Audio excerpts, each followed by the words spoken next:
Here we go. For us, let's go.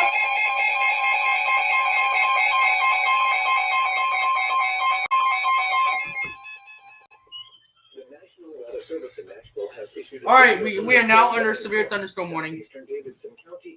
Officially. Northern Rutherford County in Middle Tennessee, Northern Maury County in Middle Tennessee, Williamson County in Middle Tennessee, Southern Wilson County in Middle Tennessee, Southeastern Hickman County in Middle Tennessee, until 11 a.m. Central Daylight Time.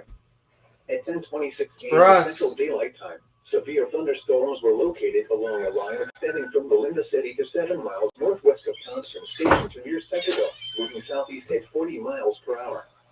Hazard, 60 miles per hour wind gusts. Source, radar indicated. Impact, expect damage to roofs, siding, and trees. Locations impacted include Murfreesboro, Franklin, Columbia, Lebanon, Centerville, Smyrna, Brentwood, La Vernie, Spring Hill, Mount Juliet, Nolensville, Forest Hills, Oak Hill, Thompson Station, Walter Hill, Rural Hill, Antioch, Belinda City, Eagleville, and Prim Springs. For your protection, move to an interior room on the lowest floor of a building.